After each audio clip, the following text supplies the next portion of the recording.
In the previous video, we talked about the second solution to the bandwidth efficiency problem of the double sideband suppressed carrier, and we said that the second solution is called single sideband. It's basically to send only one side of the spectrum of our signal, either the upper side or the lower side. And we said that in order to proceed mathematically with the expressions of the single sideband, we need to talk about Hilbert transform. We defined Hilbert transform basically in the frequency domain to be for any signal that has a spectrum g of omega, its Hilbert transform g hat of omega is basically the multiplication of g of omega times minus j signum of omega, which is basically, this means that you multiply the positive frequencies by a phase of negative pi over 2, or basically minus j, and the negative frequencies you multiply by j, or phase pi over 2. And we give an example of the cosine. We said that the cosine you can take the Hilbert transform of the cosine in two ways. Either directly you consider it as a positive frequency and you subtract a phase of minus pi over 2, so it will lead to cosine omega ct minus pi over 2, which is sine. Or you can use Euler's identity and write the cosine as two exponentials.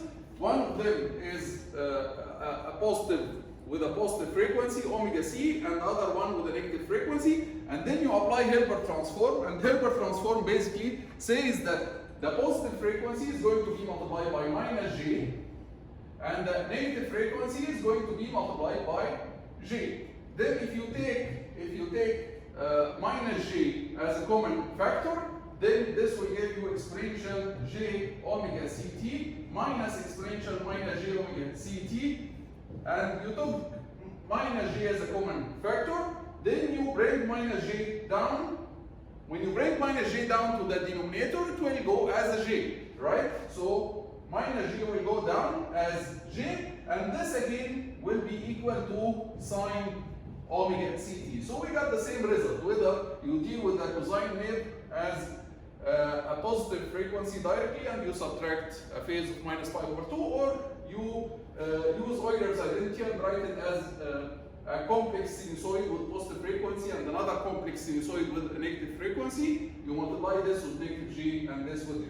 So this was the summary of the last video. Now we are going to use Hilbert transform in order to get an expression for the single sideband signals. And we said that we have two types for the single sideband. We have upper sideband when we transmit only the upper side of the signal, or the lower sideband when we transmit the lower side of the signal. Anyways, in order to do that, assume that this is our signal M in the frequency domain. It looks like this: 2 pi b and negative 2 pi b, and in the time domain it's m of t. So in the time domain it's called m of t, and in the frequency domain m of omega. We are going to define two other signals. We are going to define something called m plus of omega, and m plus of omega is only the right side of m of omega, so only this part. And its time domain, we are going to define it as m plus of t. And then we are going to define another signal.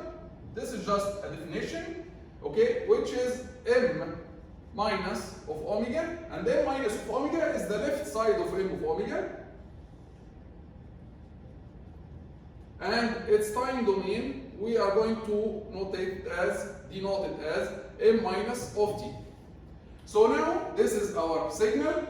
This is a new signal that we defined called m plus, which is the right side.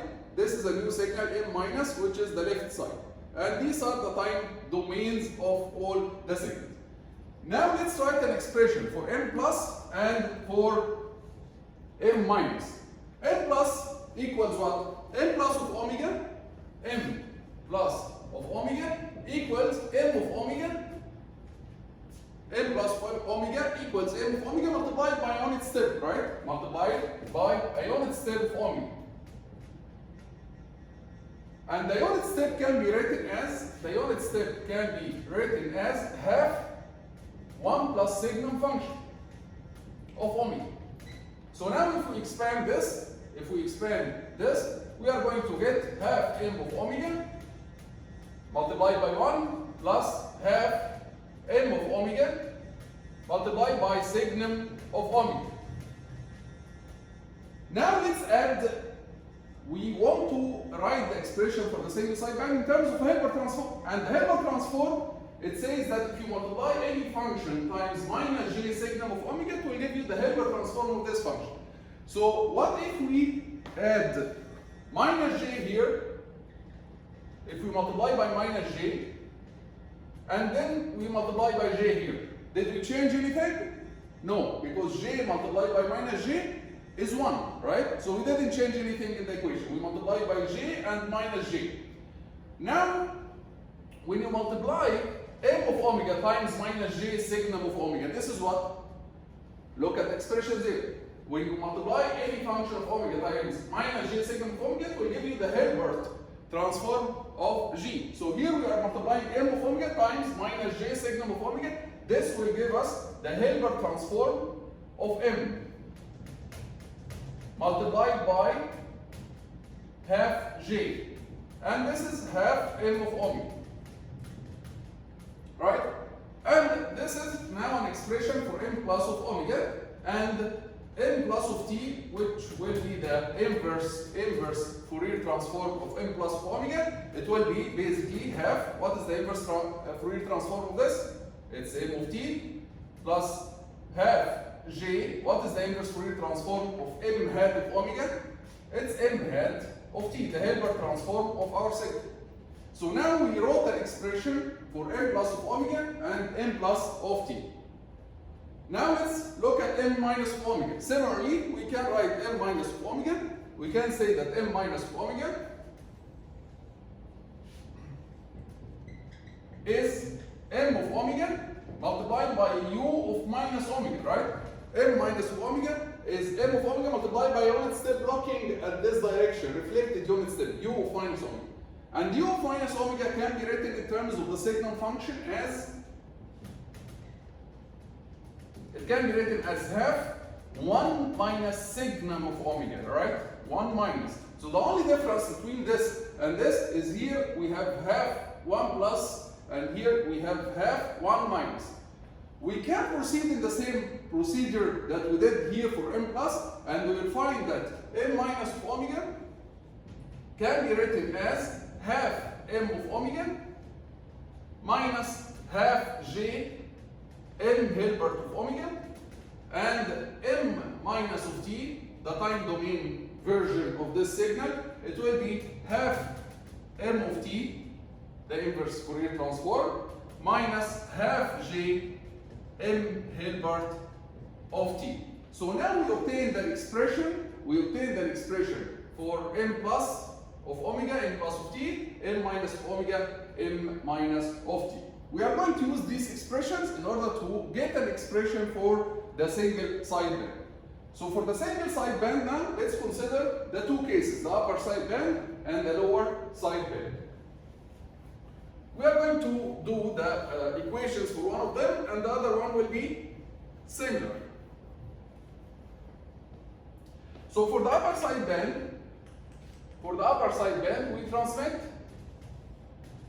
a signal that looks like this. If this is the carrier, for the upper sideband, we transmit only the upper half of the signal. So we transmit this part, we transmit its image from the other side. Okay, this is omega c plus 2 pi b. This is minus omega c minus 2 pi b. So this is, let's call it phi upper sideband of omega. While in the lower sideband, we transmit phi lower sideband of omega. We transmit the lower side, which looks like this, and its image, which looks like this. Omega c minus 2 pi b, and this is minus omega c plus 2 pi b. This one. Okay? So this is what we transmit in the upper sideband, this is what we transmit in the lower sideband. Now, let's look at the upper sideband signal. The upper sideband signal is basically this part. So let's write an expression for it. This part is what? This part is n plus shifted right by omega c. So we can write this part as m plus of omega minus omega c. Plus this part is basically m minus shifted left by omega c.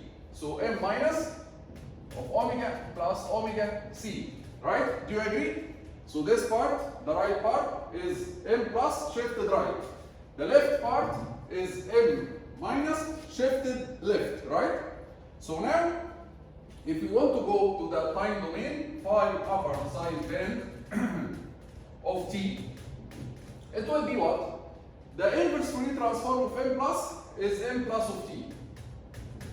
But because of the shift, because we have a shift in the frequency domain, you have to multiply by a phase in the time domain. And the phase will be with the opposite sign. So exponential j omega ct. So here, because we have a shift, it will appear in the time domain as a phase with opposite sign.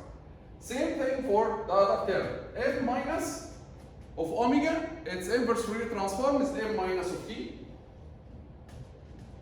But because of the shift, we are going to multiply by exponential minus j omega c t. Now our job is to replace m plus of t and m minus of t with their expressions, m plus and m minus. So if you do that, we'll get, let's multiply directly. M plus of t is half m of t exponential j omega ct plus j half m Hilbert of t exponential j omega ct. So now we replace m plus with half m of t plus j half m Hilbert of t. And then the next term, we are going to replace m minus by half m of t again, multiplied by exponential minus j omega ct, minus half, minus j half m Hilbert of t, exponential minus j omega ct. Now let's look at these two terms. Let's look at these two terms together. And let's look at these two terms together. You'll find that these two terms, if you take m of t common factor, it will be m of t cosine. It will give you m of t, and then exponential j omega ct plus exponential minus j omega ct over 2. This is cosine omega ct. And then if you take m Hilbert of t common from these two terms, you will find that remaining is exponential j omega ct multiplied by j half, exponential minus j omega ct multiplied by minus j half. If you take j common factor, you will get minus sign.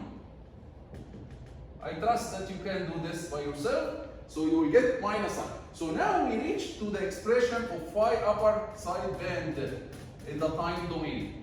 It is m of t multiplied by cosine, similar to the double sideband, but there is a new term now. It's minus m Hilbert of t sine omega ct. It's like you bring m of t, you multiply by cosine, you bring m Hilbert of t, you multiply by negative sign, and then you add them.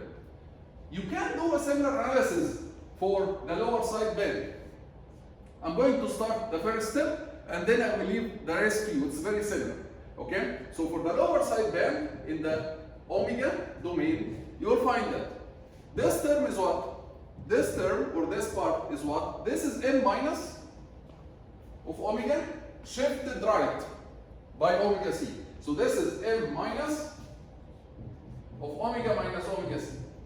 What about this part? This part is m plus shifted left by omega c. So this will be m plus of omega plus omega c.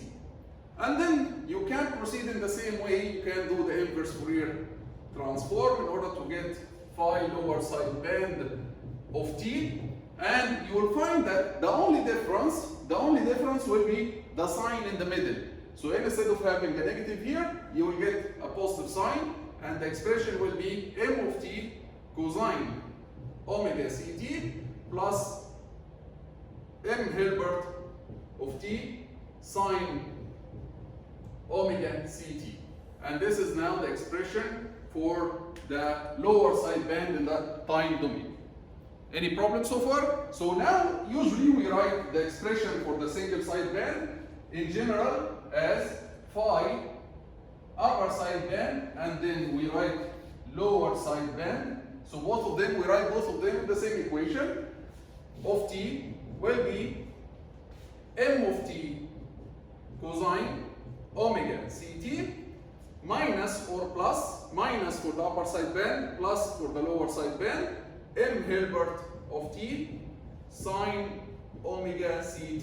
So there now this is the expression of the single sideband signal in the time domain, and we saw how to obtain that from the frequency domain, okay, by noticing that for the upper sideband this is m plus shifted, this is m minus shifted to the left, and for the lower sideband this is m minus shifted to the right, and this is m plus shifted to the left. We'll stop here in this video. In next video we'll see the demodulation and generation of the single sideband.